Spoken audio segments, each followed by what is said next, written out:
Welcome to another Keelhauled podcast. I'm your host, CaptainLogun, and we've got a lot of Sea of Thieves news to cover today, so tie yourselves to the mast and hold fast. Ahoy there, pirates. I hope you had yourselves a good week and a good weekend. I know I did.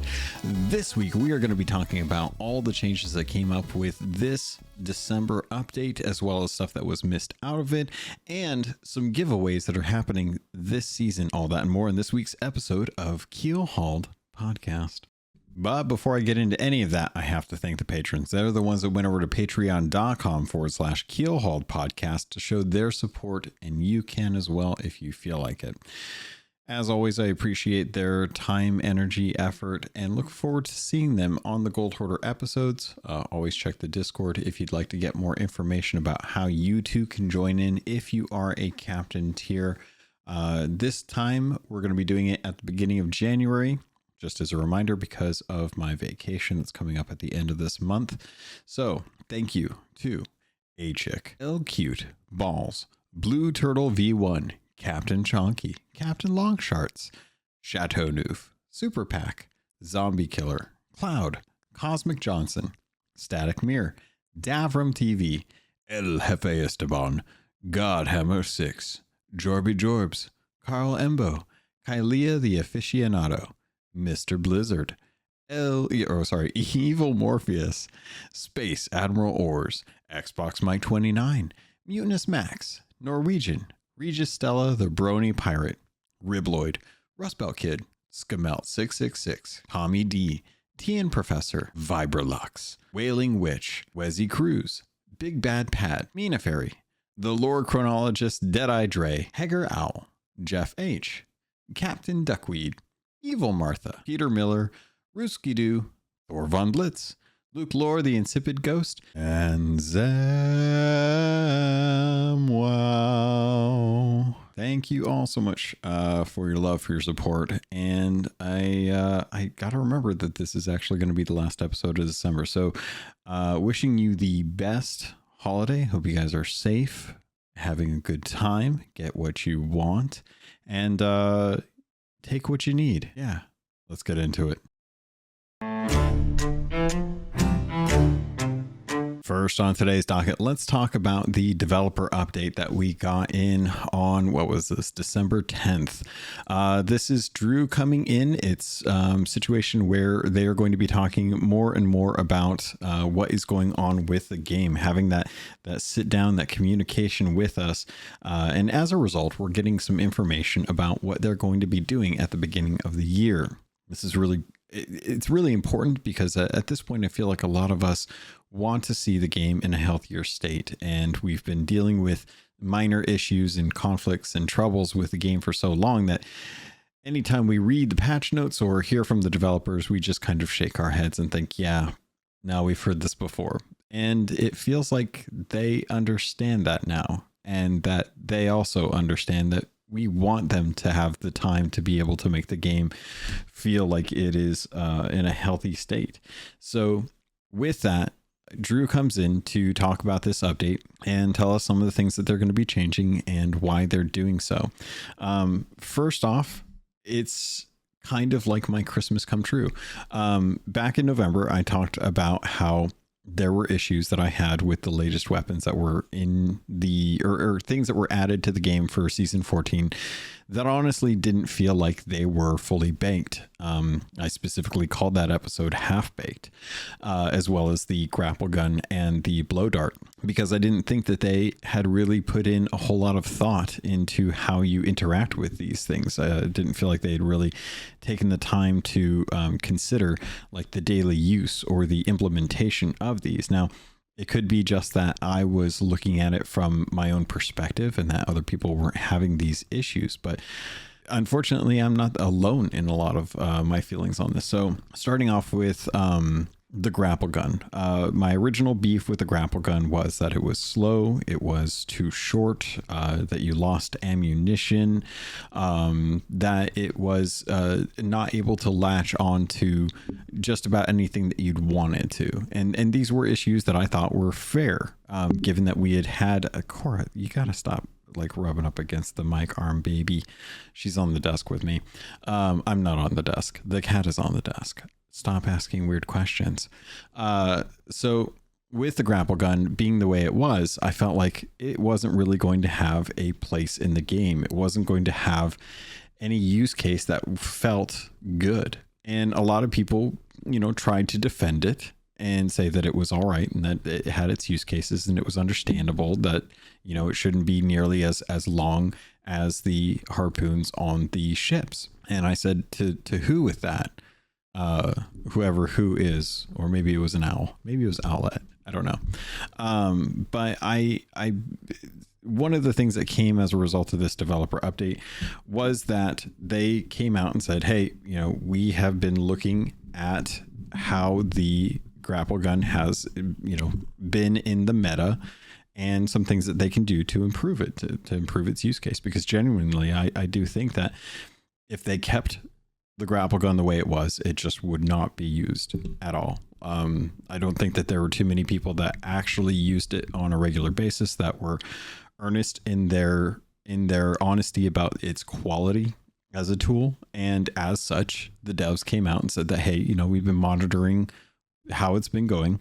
And yes, Logan, we're going to address the range. They're going to make it as long as a ship's harpoon. Additionally, they are going to increase the fire rate of it, and that the actual tip of the harpoon itself is going to travel faster, meaning that it's going to actually take less time to get where it needs to go, which means that it is going to be less of a lead that you have to put on it for like a moving target, or if you're moving yourself, you won't have to lead that shot nearly as much, which means it'll be less time that you'll have spend failing on shooting it.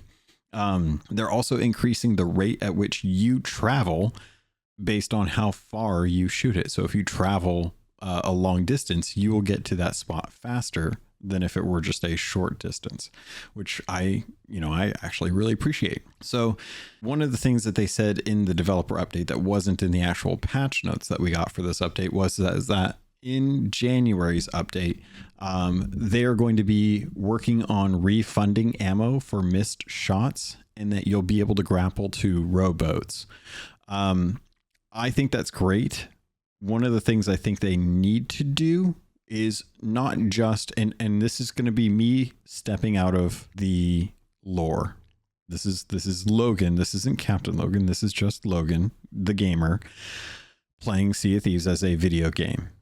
If you're going to allow me to grapple to rowboats, allow me to grapple to mermaids or merfolk, because the number of times I've got a grapple gun and I'm sitting in the water and I want to get back to my ship fast, I want to be able to grapple to a merfolk. I know it sounds weird. You can lore it out however you want to justify it. Say that you shoot a harpoon and that the dexterity of a merfolk is so fast that they're able to grab the tip of the harpoon and hold it while the gun itself reels you in, making it easier for you to get to them. That I think would be a nice welcome change, because at least that way I could get to a merfolk faster to be able to like spawn back onto my ship. And other than that, I mean, if they fix those things as a result of this update and January's update, I honestly think that the harpoon's going to be, or the grapple gun's going to be in a really good spot. I was out testing it after the update, and I'm happy to say that it takes 3 shots to go from your ship to the top of the Sovereign tent over at Plunder Outpost. So I tried to see how far could I go in just one grapple. And then I wanted to see how many grapples would it take to get to the top of the Sovereign tent. It's 3 grapples from your ship. So if you spawn in on like a sloop, it's great. It's fantastic. I think it's really going to be something that people will utilize in the coming, years. Hopefully people will use it to get up to certain places in Sea of Thieves that are normally very hard to get to and typically require cannon shots. I think that hopefully if you're trying to go for like some of those beacons or some of those skeleton thrones, that you can actually get to these a little bit easier as a result of the grapple hook. I'm a little disappointed that Rare thought about this ahead of time. but I went to the Pirate Legend Tavern with my grapple gun, and I tried to get up over to the area where you have access to if you have your Athena curse, and the grapple gun does not latch on to anything in that area. Like you cannot grapple to anywhere over there. So that's a bummer. I was hoping that I'd be able to get away with not having to have my curse and just be able to like grapple my way over there, which honestly I feel like tools not rules. Really, come on. Like, is it really so special you got to lock it off to Hourglass people? They're never even down there. What do they care? So but yeah, grapple gun, I think it's in a really good place right now. I think it'll be an even better place in January when you're able to refund the ammo when you miss your shot. The grappling to rowboats is interesting. I think that is more tied to when there is a rowboat on the back of a boat, but I don't know. The next bit of news that came in with the developer update ties to blow dart changes. Now, again, going back to November's episode with the half-bake episode, I had some major issues with the blow dart. I thought it was incredibly clunky to have to try and change blow dart ammo types. The fact that you had to open up your equipment radial, hit a button to get to the blow darts, and then go to the actual blow dart that you want to select it was ridiculous. I thought that was just like, you're really going to make me try and do that in the middle of combat? So here's the change. I'm really happy for this. This was actually in the patch notes, so I'll go ahead and read that. Players can now quickly cycle through available dart types via new keybind dart radial input. This same key can also be held to summon the full dart radial. By default, this is bound to H on the keyboard and the right on the D-pad when using a controller.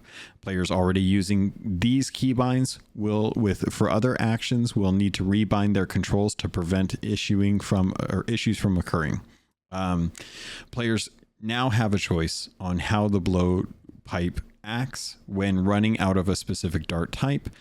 By default, it will switch to the next type, but by using the auto switch dart in the input settings, players can now prevent this auto switch. I think this is great. It's not exactly what I suggested back in November. I do still think that my suggestion is a lot more holistic to the use case for the blowpipe, because it takes away the needless holding of the blowpipe to charge it up with one button, and just merges that functionality into the actual fire button so that you can hold it down and charge it up and then let it go. And it accomplishes the same exact thing as two buttons. Just you hold it down to charge it up and then you let go and it looses the dart, as opposed to holding it down to charge it up and then pulling the trigger for the actual dart on the other button. That I will stand by that being a more elegant solution in compared to what it is currently. But one of the other issues that I had, as far as like having to go into the equipment radial to be able to select your dart type, by the fact that they have given you now a specific keybind, says to me that they understand that it is a clunky system. A lot of you may be sitting here thinking like, great, that ruins the right on the D-pad. I haven't specifically tested this with controller, bear in mind I have used it on controller, but I haven't tested it fully to find out like what kind of workarounds that you can do.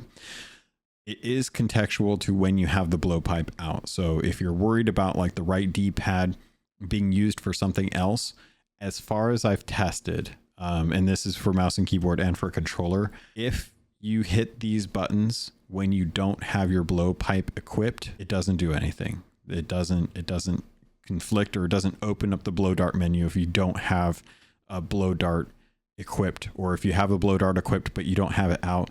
It doesn't do any of that. It will only work when you actually are holding the blowpipe and you aren't running. If you're running, much like trying to reload a gun on the go, you will not be able to use it. You can switch, I believe, when you're running. Now that I'm trying to think of that. I don't actually know. I don't think you can switch dart types when you're running. I feel like I want to test that actually. I'll be right back. All right. So I just checked it and it turns out you can't actually access the dart menu when you are running. I feel like that's not a big issue as far as combat balance goes. I do think that that is something that I'd like to see actually brought to the game. Unfortunately, with sprinting, I'm not sure exactly how the integration with the code actually works to say like if that's even something that's possible.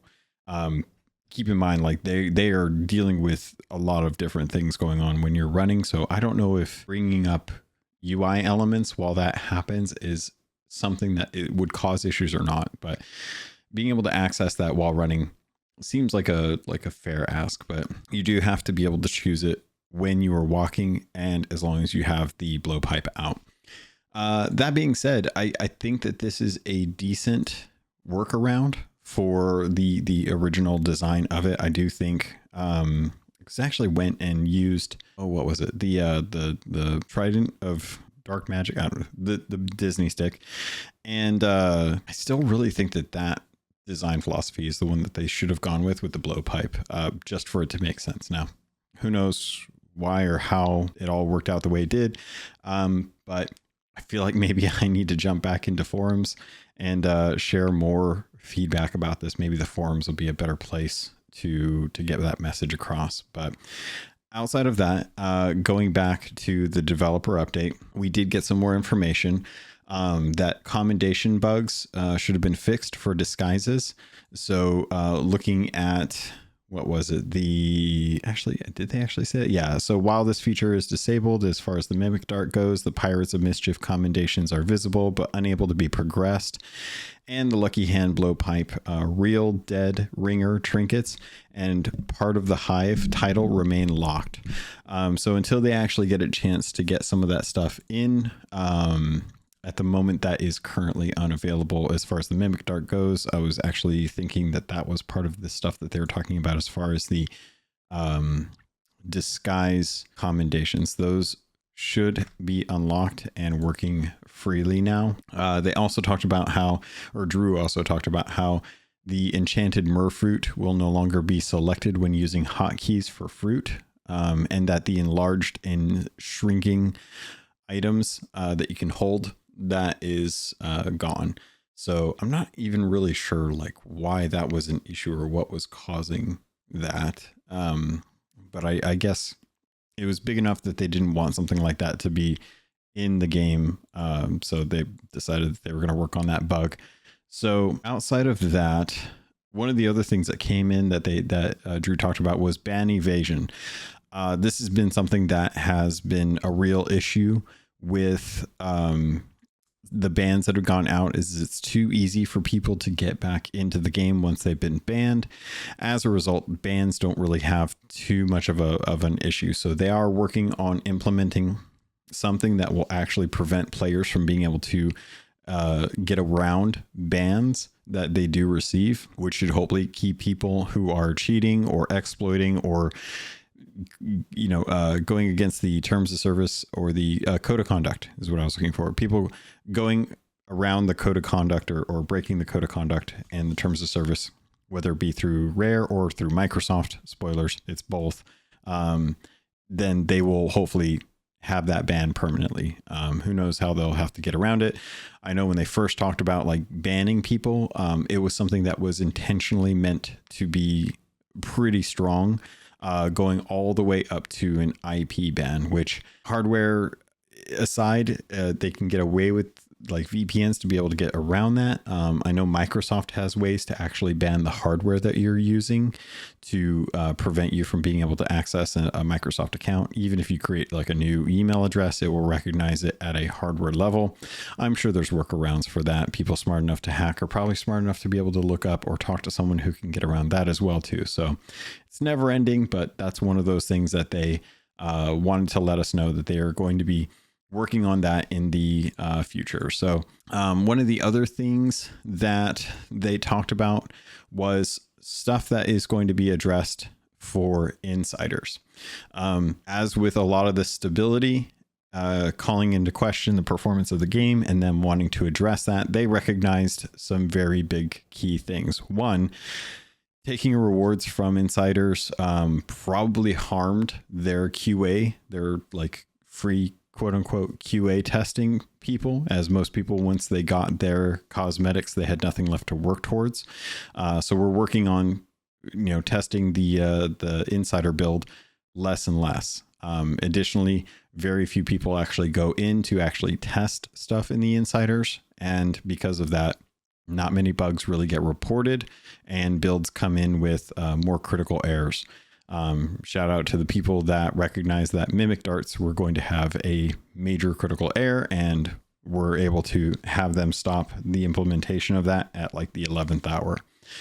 Wild that they can find a critical issue with the mimic dart so late, like literally days before the build goes live. That's just, I don't know what you got to do, but hopefully this upcoming change to the insiders is actually something that will help. They are no longer going to be allowing people to get away with just doing 1 hour of insiders and standing around not doing anything. They are going to be changing things up, and they are going to be making it so that you have to earn a certain amount of reputation equivalent to an hour, as I understand it, for you to be able to get credit for the reward in insiders. I don't know too much about like how many levels of reputation that's going to require. That's still kind of up in the air. So we'll have to figure out a little bit more as it gets closer. I do know that there is some more information about that on the insiders, but due to the nature of the NDA for insiders, that's not something I can really disclose here. If you'd like to know more, I would urge you to head over to the Sea of Thieves website and actually take a look at their insider forum. If you're not sure how to find that, let me see if I can actually find the Sea of Thieves insider website, because I always have to look it up. It is just seaofthieves.com/insider. And that's just the way it normally spelled. No weird British spelling on that one. So yeah, I would say best bet, probably go to the insider forums. I'm sure there's a post in there that you can find fairly easily to give you a little bit more, but they're rolling that out now. You are no longer going to be able to do an hour for your rewards. So it's going to be coming probably in the next couple weeks when it actually gets implemented, as far as I know. But yeah, the reputation gain is going to be a must. And then I'm trying to think if that was it as far as insiders go. I think it is, but overall, I'm glad that they are looking at ways to try and get people to be more engaged with insiders. Many of you who actually have insiders all taken care of, you've gotten all your cosmetics, probably not too worried about this as an impact to like how your gameplay goes. But for those of us who are still working on them and haven't really like wanted to focus on it too much, it will definitely be a little bit tougher for us to get the rewards now, unless we're actively getting that reputation gain, which I'm fine with, because I don't necessarily need to worry too much about how I spend my time in insiders. It's more just like, okay, sit down, make sure that I get in there, make sure I remember, and work on getting the rest of my cosmetics.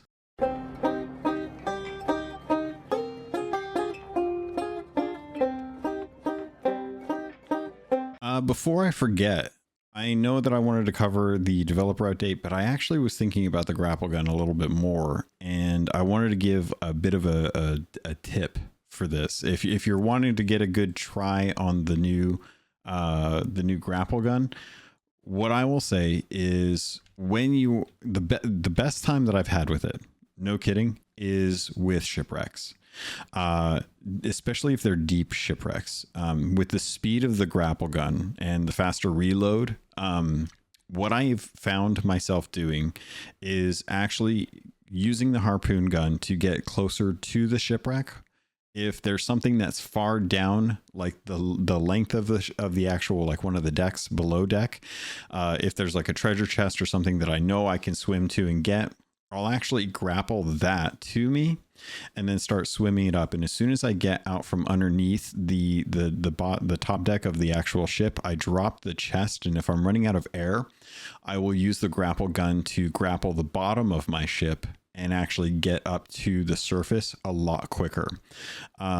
Something about being able to get to the shipwreck a lot faster, grabbing stuff in it from further away without actually having to swim through the actual shipwreck to get it, and then using the grapple to get up to the surface via the bottom of my ship. It's really nice. Takes a lot less time to clean out a shipwreck. And honestly, it kind of solves the issue in my mind of the fact that the shipwrecks never got the air bubbles that they should have when Ancient Veils came in. Because as we found out with A Pirate's Life and with the Ancient Veil Voyage, they put the little air bubbles around the grates of the shipwrecks, and it made searching for the keys and Athena treasure just so much easier. It was really not even a stress to have to worry about that. You could actually focus on kind of checking all the little nooks and crannies and staying down in the actual shipwreck graveyard for a lot longer. And as a result of that, most people don't mind doing those shipwreck graveyards because you're not constantly fighting for breath all the time. So because we never got those with the standard shipwrecks, the grapple gun has definitely been like my go-to, like, okay, I need to kill sharks with double barrel pistols and I want to get this looted. So what I'll end up doing is I'll equip my double barrel pistol reluctantly, and then my grapple gun, and I'll grapple around down in the shipwreck and from the shipwreck to my ship, and grab treasure if I can, if I have enough shots left.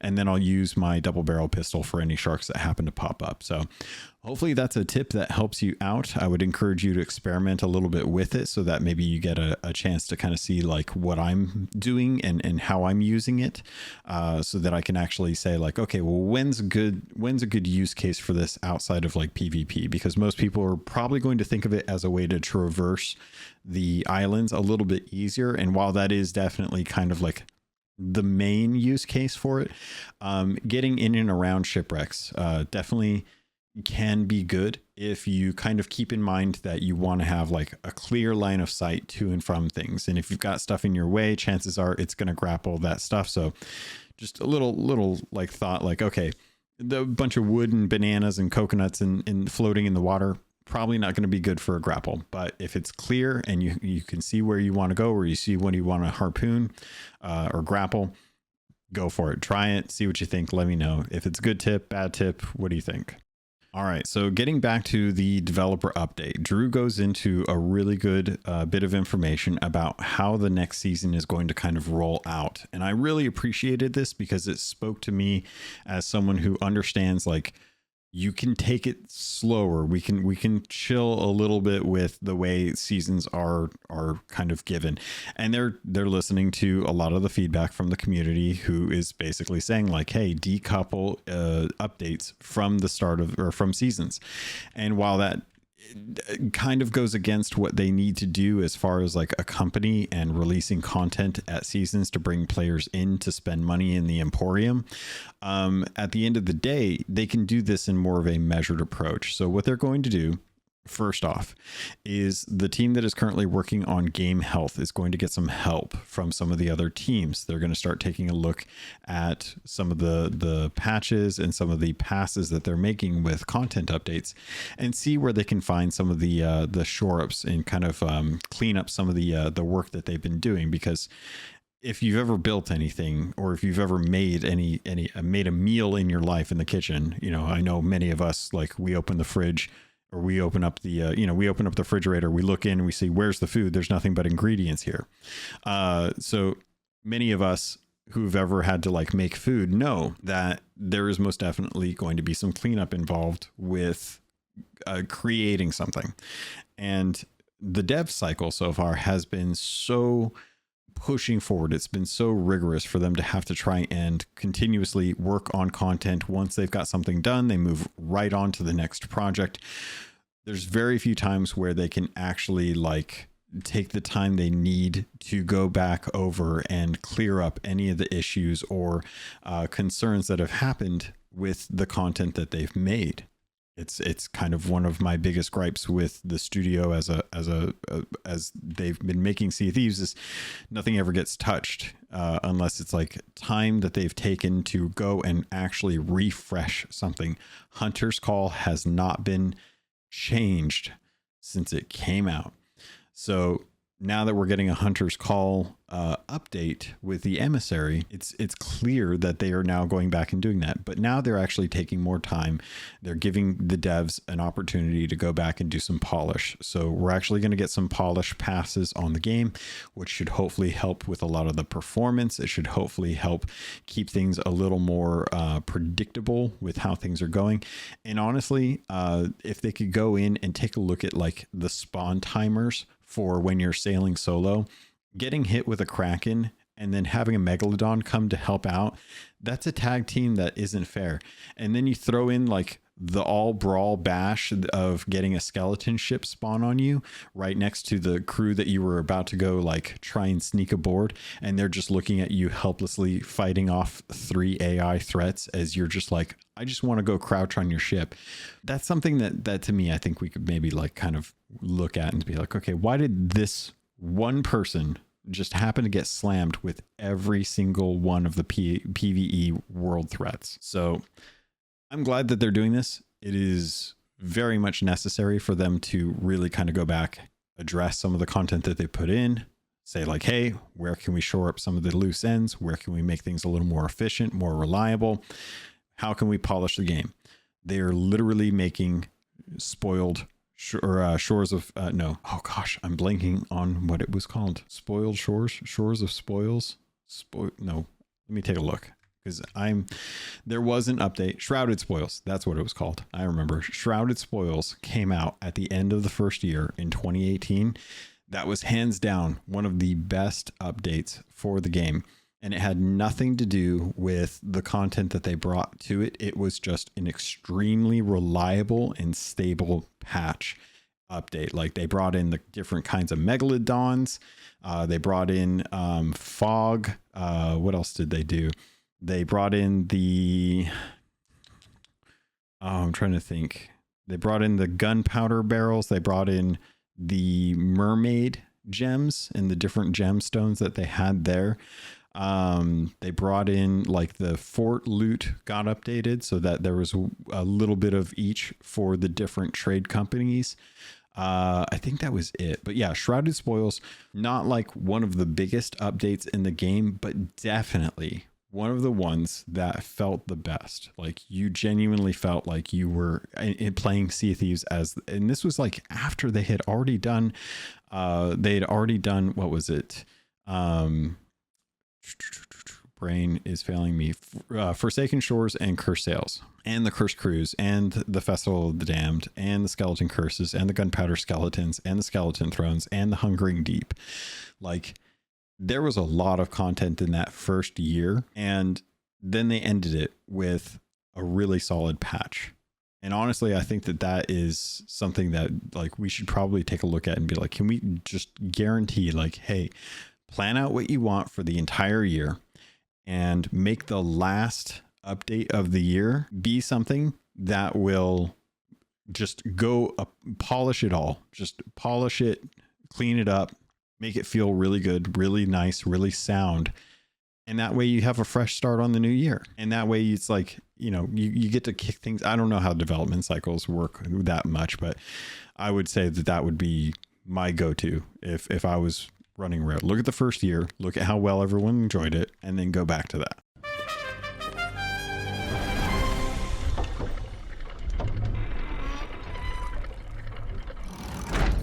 So speaking of all this, we got a bit of information about when Hunter's Call is getting updated. And it's going to be a little bit later than I think they anticipated. I don't think many of us had too much as far as expectations go.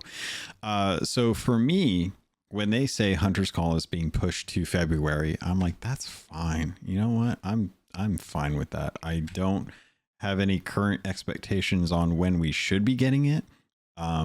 I just want it to be in a state that means it's going to work well. To be perfectly clear, like, just make sure that it works well. However long it takes is how long it takes. And I can't say yay or nay about whether or not it being sooner is something that's going to be justified. So better just to delay it as much as you need. And if it comes out in February, fine. We've got 10 weeks before season 15 is due, according to the season pass, which might delay season 15. But honestly, like, again, I'm fine with this. We've dealt with long seasons before. This is no different. I think the difference here is that they're being very communicative about why it's being delayed. No more of the things are just taking a little bit more time. Now it's like, okay, there's some critical errors. We have some changes. The teams are going to be working on some balance fixes, as well as like performance updates and stuff that they want to do. So because of that, we are going to be pushing Hunter's Call out a little bit just to make sure that it is running properly. I'm fine with that. I see no issue here. No notes. And with that, we should expect that the rest of the season is actually going to come out in smaller stints as well, too. So when the updates do come for whatever is being brought into season 15 outside of Hunter's Call, those will be rolled out little by little each month. And that way they can ensure that there is less change happening to the actual game, ensuring that if they did need to do something, they have the opportunity to delay what they need to without it impacting too much else. And they can help try to isolate what issues are causing or what things what issues are being caused where. And I think that that's a really smart way to go about it. I don't need to have blow darts out right away. I can wait on that. If you give me double barrel, or if you give me the grapple gun now, I'll play around with the grapple gun and I'll have fun with the grapple gun as much as I can. And then that gives me something next month to look forward to checking out after I've had my fill with that. It's a staggered approach that allows me to get comfortable with it. And then once I've gotten comfortable with all of them, then I can start to kind of work out like, okay, well, what's going to work best here? What's going to work out for the meta overall?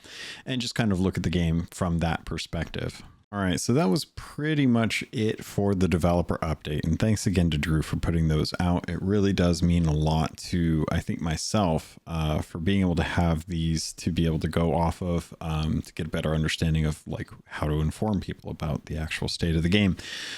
Going into the actual patch notes that we got this week, most of what I covered was in the developer update, but there are some other things that I wanted to make sure that you all were aware about. This is the patch that is going to delay mimic darts. As shared in the recent state of play, while the new ammo type for the blowpipe was announced in the previous update, it has not yet reached the quality bar where the team would be happy to release it. This feature will continue to be worked on for release in a future update. No date given, totally fine. We have what we have. We're not missing anything. So the commendations, like I mentioned before, when I was looking for the notes about the disguises, while the actual commendations are in the game, you cannot actually go in and actually do them. If you're curious to know what those are, there's smile and wave. Perform the point at a player you are mimicking. There's undercover, which is graded. There's no details on what the grade is, but you must successfully repair, bail, load, or cook while disguised as an enemy on an enemy ship. You have to kill an enemy while mimicking them 10 times. You have to spend the full duration of the mimic effect aboard an enemy ship without taking damage. There's as far as the mimic dart commendations, that's it. Just those 4. You do get the mimic me, mimic you commendation when you complete all of those, which I believe would unlock some of the cosmetics tied to that, but I'm not sure what those are right now. Outside of that, they also brought in the update to Safer Seas, rewards and reputations. So players choosing to sail on Safer Seas will now find it more rewarding experience during their early stages of progression with the trading companies. You will be able to earn 100% up from 30 for the actual stuff that you turn in for golden reputation. To balance that, they are reducing the rank of the cap from 40 down to 25. So you will not be able to earn anything beyond that unless you move on to higher seas, or high seas, not higher seas. They're just high seas. And while players who choose to remain on Safer Seas will be unable to climb all their way to Pirate Legend, they are still free to take on voyages to which they've already have access and will continue to earn the same gold rewards as on high seas. So if you just need a break, or you need to go into the game and just not deal with anyone because you just dealt with a really toxic crew, but you still want to earn some gold, you have access to the voyages that you do in high seas while in Safer Seas. Taking a look at what came in as far as the Pirate Emporium, they are bringing in a new ship set, as well as a weapon set, a ship crest, a lantern, a costume set, and new pets. The new ship set, weapon set, ship crest, and lantern and costume set are called the Dreamer's Dust. These are actually fairly nice. There's one, the ship crest has like a day-night meter on it that I am very curious if that is something that changes with the day or nighttime. I'm not entirely sure that that's exactly what it is, but something tells me that it would shift, but I don't know if I want to buy it to just test that out kind of thing. I'm not a partner, so I'm not getting that kind of free ancient coin. But the Dreamer's Dust ship bundle is very beautiful. It's all tied around the Sandman or the Sand Person, or whoever it is that brings you to sleep. It's the whole sleep in your eye kind of thing. But I really like it. I think it's really pretty. I think they did a nice job with it. Kind of reminds me of a cross between like the astral set. No, what is it called? I'm gonna find it here. There's two sets that it actually kind of reminds me of: the Radiant Comet set and the Boreal Aurora Essential set. It's a little bit of a mashup between a bunch of them, but those are kind of the ones that it reminds me of when I look at them. So that being said, keep an eye out for that. Just a reminder too, what is it? I need to find the right tab that I have all this stuff. Oh, the Emporium Extravaganza. The Emporium Extravaganza is starting on the 18th of December and going to January 6th. Anyone that buys anything from the Pirate Emporium between those times will be able to get access to 2 different items depending on how much you spend. If you spend 450 ancient coin, you'll receive the ancient coin flag. If you spend 2,000 ancient coin, you'll also get the ancient coin sales. I've been holding off on buying my plunder pass, but I'm also probably going to buy a couple ships crests because I actually really like those. And yeah, I'm trying to think if there was anything else that was in there. The pets. So the Glacial Curse pets are coming back with some new pets. You've got the fox, the owl, the parakeet, and the Alsatian dog. There's a new Motley Mariner cannon flare, which I shouldn't even have mentioned because no one's going to buy those. There's the menacing weapon pose emote, which I'm probably going to pick up during the extravaganza because it actually looks really good.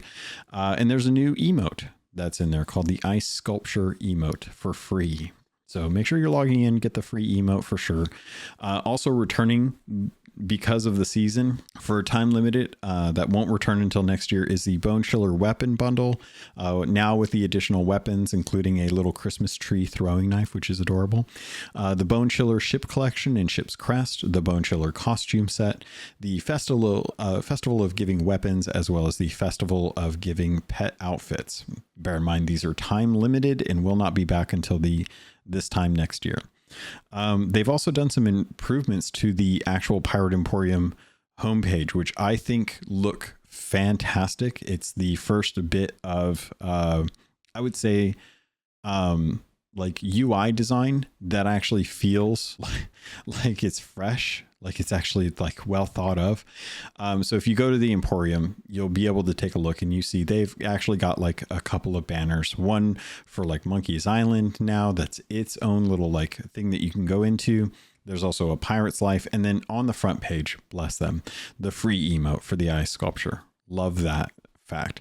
Then they have like a rotating a gallery of stuff. Like if you've ever been on the Steam store, it's like the featured.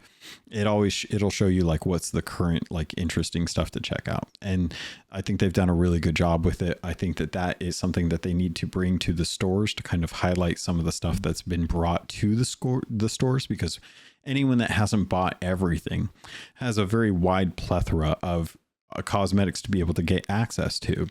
And you know, unless you're like the old salts who buy everything, or, you know, just need to have all those different cosmetics, it can be kind of hard to tell like what is actually like new and what's old. So number of times I've gone in and been like, is this something that I just didn't buy because I'm a poor pirate, or is this actually something that that came in with the recent update? So then I have to go like check the patch notes and see like, okay, am I crazy? Yes, I am. It's been there forever. So those are all the things that I would like to see come to the actual store shops. Nice little feature but that's after we get loadouts, because a game based on cosmetics in a world of piracy, the fact that we don't have loadouts yet still boggles my mind. Like the reward for everything is gold, doubloons, ancient coin, and cosmetics. I mean, it's all about the adventure, but at least let me organize the adventure better. Tall Tales at least get books. Speaking of the outposts, they did get some new cosmetics, and I actually really like them. I think that they did a pretty good job with it. So with it, they got the Bone Crusher and Sea Dog Heavy Sword and Rapiers, which I bought immediately. The outposts also have stately shirts in 4 fetching colors for all pirates to purchase. These look really good on female pirates. They look really odd on male pirates, but to each their own. Style is genderless, I think. Yeah, style is genderless. I don't know. I can't remember how the saying goes. If it's even a saying, it could be just something I completely made up in my mind. You'll never know. But with that, you're also going to see some gameplay fixes. So I really do appreciate that they're going in and just trying to make sure that some of this stuff is shored up. I will say Sea of Thieves has definitely felt better, but there is still some stability issues that I'm running into. But overall, I feel like my time on the seas has been less frustrating to where the game is fighting me outside of like internet issues. I feel like it's getting better with the updates. And I think that may have something to do with the fact that we're getting less big stuff thrown into the game, like bringing in blow darts and grapple guns and crouching. That came with its issues, but now that they've got those issues kind of worked out, I feel like the game is in a little bit more of a stable state. And it could be anecdotal because maybe they're voicing their plans on how to kind of make things feel and look a little bit better, but I'm definitely feeling more positive about the game's state currently. I'm glad they delayed the mimic dart if that was causing issues. So I'm trying to think if there was anything outside of that for the patch notes, because I definitely have more that we need to get into. Next on today's docket, let's talk about your story so far. Now, I say your story. What I mean is my story. And because of that, I want to let you guys know that you can go to seaofthieves.com/your-story-so-far. Better to find a link in the show notes, but it will give you a rundown of what your story so far has been. And my first time playing Sea of Thieves was on March 19th, 2018, which feels weird because I'm pretty sure I was there on day one for the day one patch on the 18th. So there has been a little bit of discussion around this, not a whole lot, but for the most part, everyone's kind of looked at their numbers and even taken them for face value, or maybe questioned the validity of some of these. Now, if, for example, you want a quick little decision on whether or not these are accurate, head over to the Monstrous Hunter and take a look and see how many Shrouded Ghosts you've killed. Now, when I first looked at this, and I think rightly so, a lot of people were kind of like, Rare, are you sure about this? It said I had killed 2 Shrouded Ghosts. And I was like, okay, cool, but I only got credit for 1. So did I actually kill 2? Or is this just like a mess up on the website? Sure enough, it was a mess up on the website. I've gone back since the initial like commenting about this, and the number of Shrouded Ghosts I've killed is currently at 1. I painted it, I killed it, I showed it to Merrick, and everyone seemed fine with it. So what I will say is, if you're not sure, you can always go and take a look. I did compare some other stats that are easy to find in the Bilge Rats adventures, and confirmed that those are all accurate as well too. So I'm not sure what happened initially, like if there was an issue with contacting the servers to be able to pull the information, or somebody just messed up in the coding, or they just didn't get it out, properly in the first way. But for all intents and purposes, it does look like they are significantly more accurate now to tell your story. So I would definitely give yourself another opportunity to go take a look, maybe compare some information and see if it's been updated, because mine definitely has been, and get a chance to take a look and see if some of those stats maybe impress you, see if there's something that you're kind of interested in checking out. So that is available now on the Sea of Thieves website. You can definitely go and have some fun taking a look at some of the stats. Number of shanties played, 649. My favorite shanties, number 1 is Yo Ho Yo Ho, A Pirate's Life for Me, followed by Ballad of the Myrrh, followed by Bosun Bill, which I don't know, maybe that's the RNG speaking there, but definitely prefer that. For Recipe for Success, number 1 fruited choice, fruit. I think that's kind of obvious. Meat's harder to come by. Then meat, and then invertebrates. I don't think I really need to. I don't want to talk about why invertebrates is over there as well too. I think the one that I'm trying to find it now, but there's definitely been a lot of questions about like how many things have you burnt, or how many times you've thrown up, and I don't know if these are all really, if those are all accurate or not. It's really hard to tell, like if those are 100% accurate or not. So kind of take a look and see if there's anything that really kind of sparks your interest. I'm trying to take a look and see. Let's see. Pirate Legend reached. Yeah, I know that. Boy, that didn't really share a whole lot of information for me. I thought it was going to tell me a lot more information. I also could have swore that there was a number of, here we go. Here it is. The Master Chef one. This is what I was looking for. Food cooked successfully 96.3% of the time, with 3.7% of my food being burned. Which I feel like is kind of a no-brainer. Like if you don't cook it successfully, then you obviously burned it. So wouldn't the percentage, I don't know. But hopefully I'll get better about that in the future. I don't know, set a better timer. Seeker of Riches, very weird one to kind of look at. Number 1 company sold to, Sovereigns. Yeah. Number 2, Gold Hoarders. Yeah. And then Merchant Alliance. I guess that would change for folks depending on how much you turn into Reapers. So, but I think for the most part, most people are probably going to be the Sovereigns, which makes me wonder, like how maybe a split on what you actually turned in would have been a little bit better. Like, hey, this is the stuff that you turned in. It's divvied up to these factions, not including mermaid gems, stuff like that. So it was nice to see kind of like lifetime gold earned is just under 90 million. I'm sure some of you probably have 90 million sitting in your on your pirate like right now, which that's on me. That's not on you. I should have gotten more gold. But anyway, it's available if you want to check it out, if you want to jump in and take a look.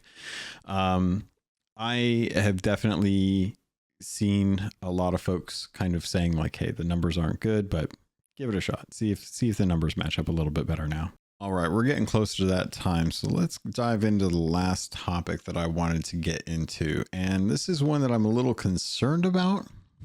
And it's actually because of something that I found on the forums that I wanted to kind of bring to everyone's attention. So if you don't know, at the moment, there is a giveaway that is happening on Twitch. Now, it happens from time to time. I make it sound like it's like a rash or something. Every once in a while there's a giveaway and, you got to watch someone to get rid of it. But, with enough time and rest, you can actually, get the giveaway and whatnot. I don't know. But there is a giveaway going on for a Gilded Phoenix Crest, which is part of the Gilded Phoenix set. And the crest is something that, we haven't seen outside of this giveaway. So it's probably going to come back in some fashion or another. But I wanted to give you a heads up about it because it's going on from the 13th of December. So it's already live. And it's going till the 6th of January. So the way that you get this is you have to watch any member of the Sea of Thieves stream team to be in with a chance of winning a Gilded Phoenix Ship Crest. I don't know how else this is being given away, but the note that they say is, behold, the Gilded Phoenix Ship's Crest. Fancy finding yourself the owner of one of these handsome nameplates? Well, members of the Sea of Thieves stream team are giving them away between now and January 6th. Tune into their streams for specific details. So this is up to the content creators to determine how they want to go about it. If they want to do it at the end of their stream, then you have to be present for the end of their stream. If they need you to join their Discord, that you have to join their Discord. If you have to subscribe to them, you have to get entered through a subscription or a follow bits. It's up to them as far as I can tell based on the information. Now, here's where the rub comes in. Here's where the concern comes in, because this was actually a forum post made by the Crazy Beard. And shout out to them for actually posting about this, because their comments stated that at present there aren't a whole lot of people on the actual like stream team, which, if you're not familiar, is the team Bilge Rats on Twitch. And there's 29 members of them on there. And the concern has to do with the fact that a lot of these content creators that are on the stream team are not presently streaming Sea of Thieves or streaming at all. Many of them seem to be focused either on East Coast or the UK time zone, which leaves people in other time zones out of the opportunity to actually watch the streamers to determine how they can go about getting this, whilst many of them are all based in English language speaking. So there's not a whole lot of diversity when it comes to just the language that is being spoken. And some streamers, not saying that any of the ones in the actual like stream team, but I have seen many streamers say English only streams. You can't come in here and start talking in a different language because they don't know what you're saying, and streamers are responsible for their communities on Twitch. It is part of the terms of service. So they generally require you to speak the language that they understand so that it's ensured that the content being spoken in the chat isn't something that would get them in trouble with the terms of service. It's a safety measure on their part. So the problem that I have with this is the forum post identified that many of the streamers are not participating currently in streaming or streaming Sea of Thieves on a regular basis. So the likelihood of you watching someone who is going to be streaming Sea of Thieves and is part of the team is a lot lower. And there's no information on how many crests they have to give away and what time they're going to be doing them, if they have schedules or not, because I think that's going to be the main thing is that even if they are active currently in Sea of Thieves and streaming on Twitch, if they don't have a schedule, that makes it infinitely more difficult for people who aren't in that time zone or available during the times that those streamers are up to be able to be sitting present in chat to find out how to go about getting an opportunity to get one of these crests. So I went through the list, and there of the 29, I was able to identify most of the people that I could recommend being active members in the community who are currently streaming. And to be perfectly honest, it's tougher for me to recommend them because they're going to have larger player bases because they're more regular with Sea of Thieves. They're more known. So the known people, as opposed to the stream team where it varies anywhere between 100 to thousands of followers, the more people in one stream of a streamer who's regular with Sea of Thieves means you have less of a chance of getting it just by sheer statistics. But there are some who haven't streamed Sea of Thieves in the last 2 months, have only streamed Sea of Thieves in the last month, have no video, and have completely deleted social media linked to their Twitch account, who don't stream on their account anymore, who stream under a different category even though they're still playing Sea of Thieves, who haven't streamed in 24 days, who don't use the channel for that, who have been splitting up their time between Sea of Thieves and other games. One of them hasn't streamed, one of them has streamed in the last 8 days, but there's no guarantee that they're going to be doing it during this time. There's one that has no videos, so I don't even know if they've ever streamed, but they have a Twitch account and they're part of the stream team, so I don't know. But then there's other ones that I do know, like Happy Kraken X, Ophi, Jotaro, Owlet, Loki Jimmy B, Micromads, Poison Heart, Sin, Spammels, Carities. Those are all people that I know, and like Gossfather or Daggers McTimbers, SOT UK. There's more that I'm not gonna call everyone out here, but you get the point. There's also one in there that doesn't stream anymore, period. Like they've stopped, and they were a very regular Sea of Thieves streamer, and they've just stopped streaming because that's not what they want to do anymore.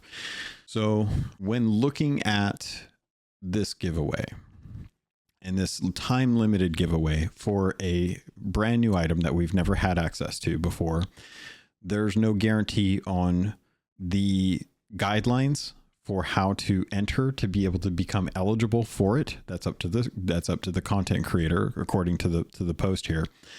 Most of the content creators aren't regular, and if they are, they're splitting their time between other games, or they haven't streamed recently during this time frame to actually do this. The other part of this is that the actual little banner says all rewards can be earned at any time during these dates. Sign up at seathieves.com/stream-team. So I took it upon myself to do a little digging, and I went to this actual website, and I'm looking on the website, and I look and see, yeah, okay, these are all of the stream team. It's not even all of the stream team. It's only some of the stream team. Not all 29 members are listed on this website, and most of the more active people aren't on the website. So unless you actually go to Twitch and actually look at Team Buildrat, the Buildrats, you're not guaranteed that you are going to be able to find one of the actual regular streamers unless you just happen upon their stream because they're already popular.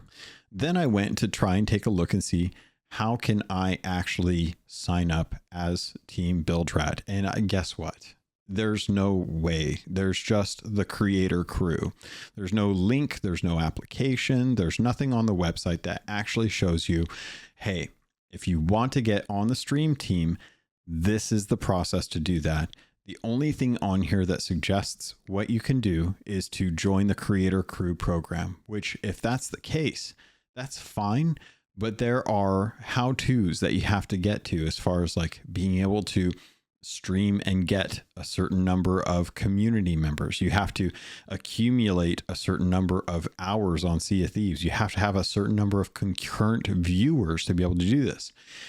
And the rub here is that we just recently got 2 Twitch drops tied to subs that you could get.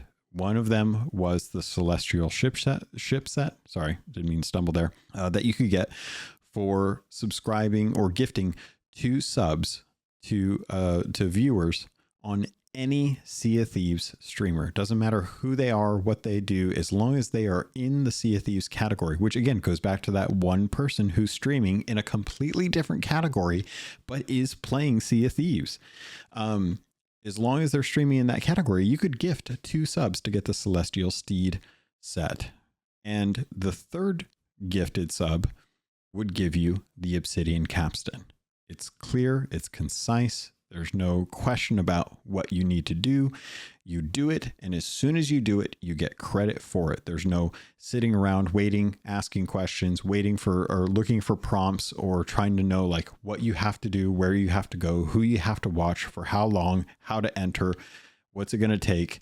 And then even if you're even going to be able to be present when the giveaway is announced, or if it's something that hopefully they do for people that even have to go, that are just present at some point in time during the 4 to 8 hour time frame that the streamer is streaming. So I don't know who came up with this particular giveaway, but it is not a giveaway that I feel favors people in an equal measure. So I hope that they take a look at, at Crazy Beard's forum post and really take to heart like the point that he's trying to make, which is this is not friendly for people who are not glued to their computers. And the other part of it, which is this is not friendly to other Sea of Thieves streamers. This is just for a particular subset of Sea of Thieves streamers, many of which are not active. And if that's the case, there needs to be a refresh. There needs to be an overhaul. You need to start talking to the partners and see which ones are willing to join up for the bilge rats. You need to start looking at other content creators, other Sea of Thieves streamers, looking at their history, being more proactive in bringing people into the bilge rats as opposed to relying on them coming and seeking out this program, which unless it's advertised, no one knows about. So I think that this is a really good opportunity for the Sea of Thieves content creator, the community team over at Rare. Really take a look at the creator crew.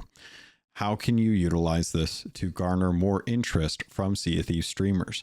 Bringing them into the Bilge Rat team on Twitch will help facilitate the growth of their channel without necessarily like making them a partner and giving them cosmetics and ancient coins. Like 29 members for a game that has thousands of viewers and thousands of followers and millions of players is an extremely niche team on Twitch, especially when it is a lot of the people that are just very good friends with or not very good friends, but friendly enough with the community management team that they know them by name or reputation.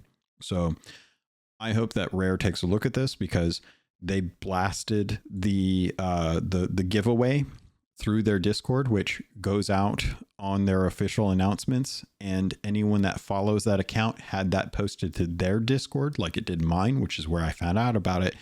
And I didn't think a whole lot of it because I was like, oh, cool. Well, when it kicks up, I'll jump on, start watching one of the streams and kind of like figure out like what's going there.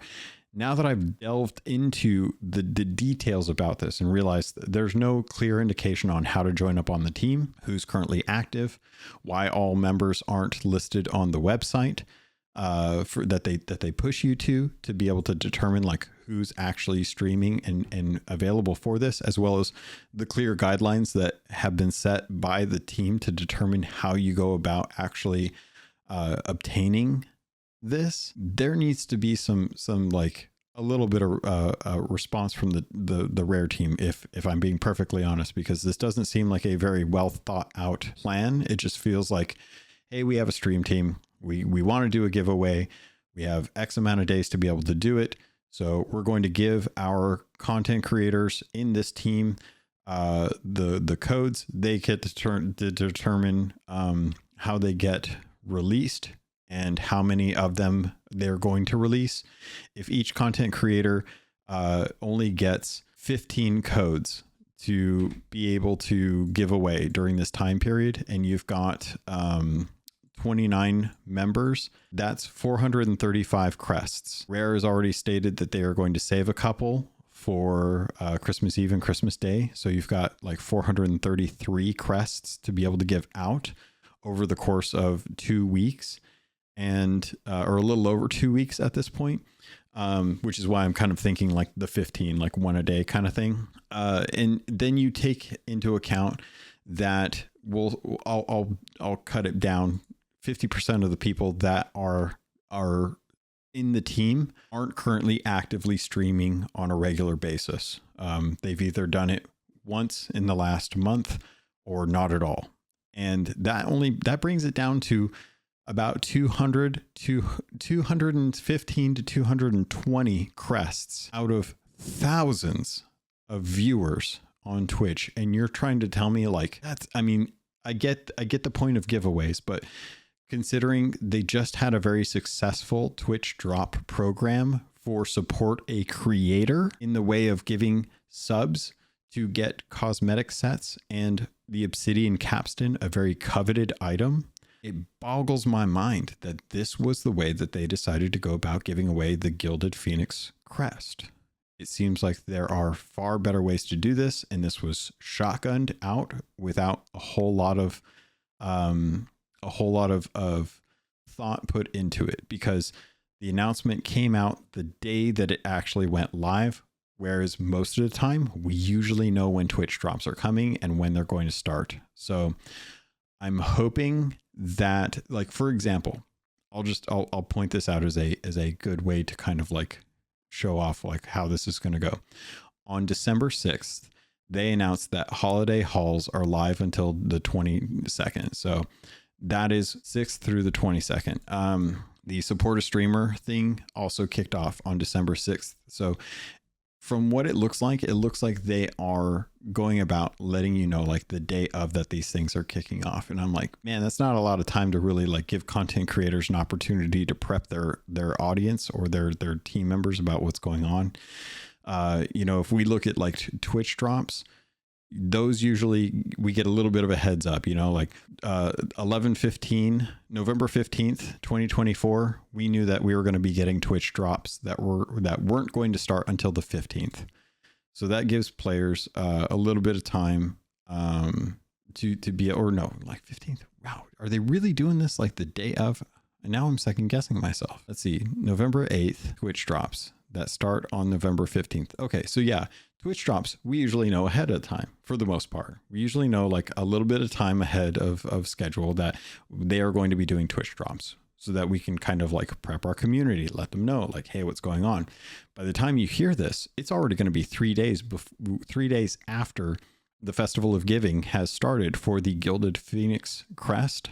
At which point we've already missed out on a potential of 29 members, half of them. So what is that? Like 15 times 375 potential crest. No, 15 times 45 potential crests lost if all of the streamers are giving one away a day. It doesn't feel like this was prepped well enough. It's with a small niche group of people. It's not a full Twitch drop. And community members are being given the leeway to do what they want with the code. So I'm hoping that this is not the last time we ever see these, because this is going to be a very hard thing to get a hold of otherwise. So as I always let people know, Rare never lets cosmetics die.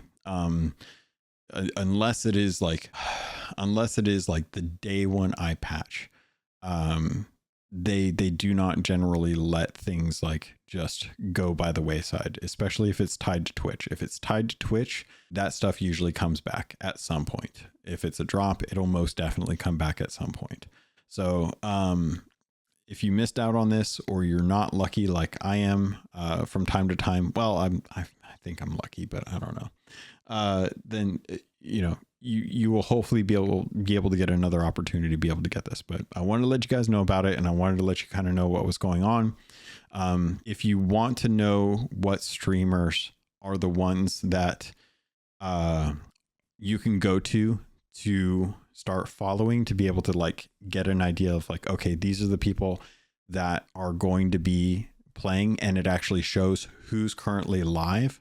I will put the twitch.tv/team/bilgerats link in the show notes, so that you can actually have like an idea of, okay, if I'm going to be watching today and I want to have an opportunity, I click on this link, it will show me all of the team members, and it will show the ones that are currently streaming at the top of the list. And you can click on them and you can go to their stream and figure out how they're giving it away.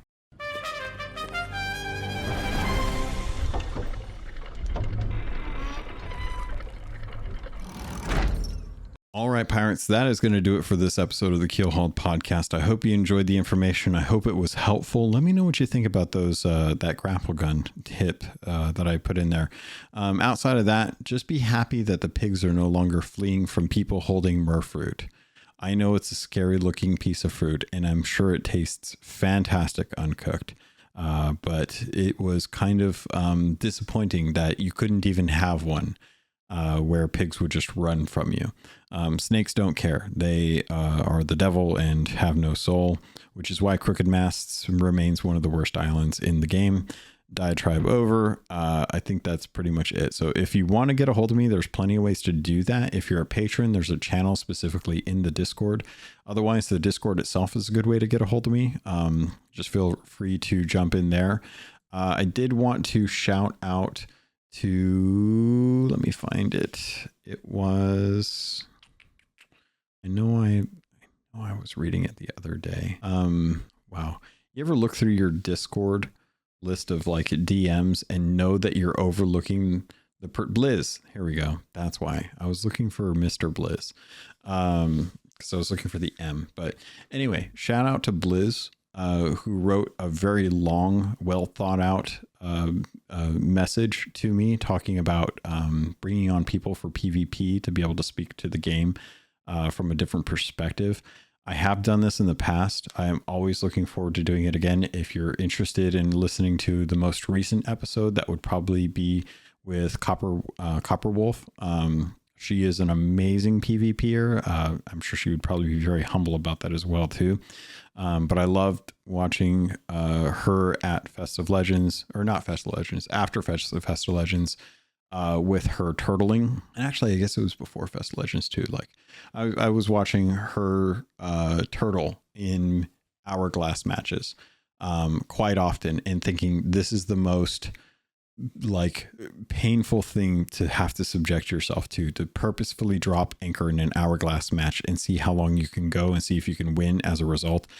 I don't know how she came up with the idea, if she did or not, but it's exceptional to watch her and her friends kind of like take on that challenge. So I'm always interested to speak with people in PvP. I don't have a problem with PvP in Sea of Thieves. I think I just don't like Hourglass because of the nature of Hourglass and how I personally approach Sea of Thieves. But I will most definitely spend time playing multiplayer in Call of Duty. I will go shoot. I will click as many heads in Call of Duty as I possibly can to get those camos. Speaking of like those camos, having to get 33 golds, 33 diamonds to be able to unlock the dark spine before you get to the dark matter is painful. And I can't wait for them to release more weapons so that I don't have to go through all the melees. Because I just can't see myself wanting to do that, because I like to play team deathmatch hardcore, and that's just more fun to me. But that's a whole different side of CaptainLogun that y'all probably don't care about. So I think that's going to do it for this episode, pirates. Thank you so much for listening. Thanks for hanging out with me today. I hope the rest of your day goes well. I am going to be again on vacation starting the 19th of December and going all the way till the 1st of December. I'm going to be taking just about 2 weeks off. Actually, it's the 20th now that I think about it. The 20th through the 1st of January, which means that the Gold Hoarder episode is being delayed. If you want to know when that is, you can always check the Discord. If you're a patron, it's listed right now at January 4th at 1 p.m. Pacific Standard Time, 4 p.m. Eastern Standard Time, 9 p.m. GMT, and whatever hour it is in the morning that Regis wakes up every single time to join up. We're going to be talking to the Gold Hoarders to see how their holiday went, what they did, what they didn't do, if they did get anything cool or if they didn't. Can't wait to talk to them about that, as well as the changes to like the grapple gun, as well as the blow dart. And if they are deciding to jump back into insiders, if they need the cosmetics, and if so, how they think about the changes to the insiders, and if they think it's going to be positive or negative, and just overall thoughts. I can't wait to hear their thoughts. If you want to find out more about that, go back to the beginning of the episode where I talk about the patrons, shout out their names and where to go to be able to join up. Again, it's always appreciated, never required, so I always want to thank them. Every episode, just to let them know that I appreciate it. That's going to do it for me, pirates. Thank you. I love you, and I look forward to sailing with you on the Sea of Thieves.